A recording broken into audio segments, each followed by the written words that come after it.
Hi everyone, welcome back again to inside educator.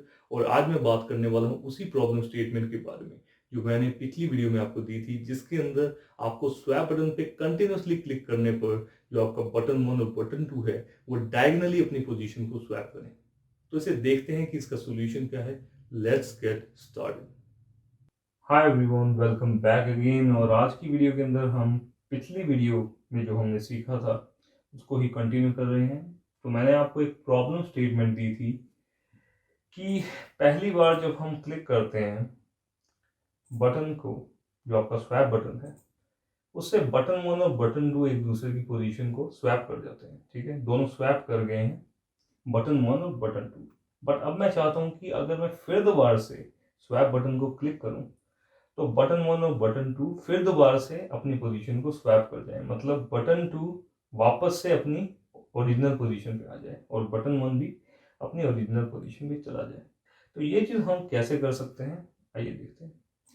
इस चीज़ को करने के लिए सबसे पहले आपको ये समझना जरूरी है कि आपको ये काउंट करना पड़ेगा कि कितनी बार आपने बटन प्रेस किया है। ठीक है, पहली बार, दूसरी बार, तीसरी बार।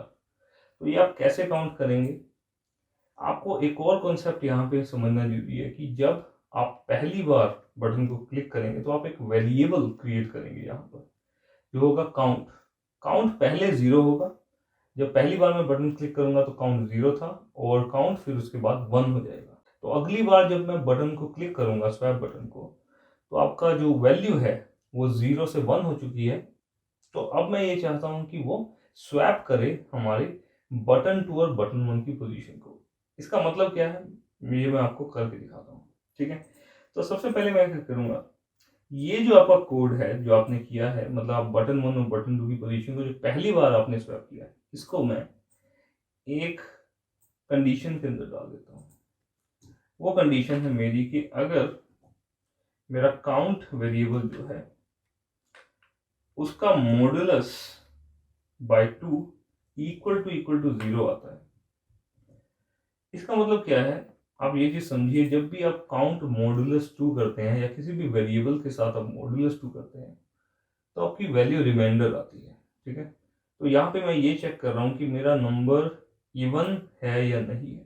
ठीक है, अगर नंबर इवन होगा तो ये कोड काम करेगा। तो आप ये समझिए, ये वाला जो कोड है ये कब काम करेगा, जब काउंट की वैल्यू 0 है, जब काउंट की वैल्यू 2 है, जब काउंट की वैल्यू 4 है, तब ही काम करेगा ये। ठीक है, तो जब आपकी वैल्यू इवन होगी तब ये काम करेगा।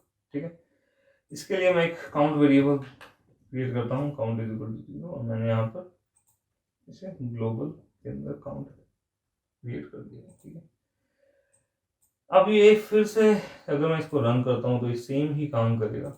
जैसे ही मैं बटन को क्लिक करता हूँ, बटन 1 और बटन 2 स्वैप कर गए हैं। बट अब मैं फिर दोबारा से क्लिक करता हूँ तो कुछ नहीं हो रहा है। ठीक है, तो इसका मैं आपको मीनिंग समझाना चाहता हूँ, पर्पस समझाना चाहता हूँ। तो इस चीज को करने के लिए हमें क्या करना है, मुझे यहाँ पर एक वेरिएबल, मैं फिर दोबारा से लिख रहा हूँ, count is equal to count plus 1। और ये मैंने प्लस 1 इसलिए किया है कि जब पहली बार आपका कोड रन हो तो पहले बटन 1 और बटन 2 एक दूसरे की पोजीशन से स्वैप कर दें। ठीक है, उसके बाद जब वो रुके, क्योंकि इस सिर्फ कंडीशन में आपके दोनों बटन रुक जाएंगे, क्योंकि आपका फंक्शन जो है वो काम करना बंद कर देगा। ठीक है, तब मैं चाहता हूं कि काउंट जो है वो एक वैल्यू से इंक्रीज कर जाए, ताकि मैं दूसरी कंडीशन में जा सकूं। जो दूसरी कंडीशन वो मैं यहाँ पे क्रिएट करूंगा, मैं इसको कॉपी करता हूँ, यहाँ पे पेस्ट करता हूँ। ये दूसरी कंडीशन जो है वो ये है कि काउंट मॉडुलस 2 अगर 1 होता है, इसका मतलब है ये कंडीशन तब काम करेगी जब आपका काउंट क्या होगा, आपका काउंट ऑड होगा। और काउंट ऑड होने का मतलब है कि जब आपकी काउंट की वैल्यू क्या होगी, 1 होगी, 3 होगी, 5 होगी। ठीक है, और अब आपके समझ में आ गया होगा कि ऊपर वाला जो कोड है वो तभी काम करेगा जब आपकी वैल्यू इवन होगी, और ये वाला कोड तब काम करेगा जब आपकी वैल्यू क्या होगी, ऑड होगी।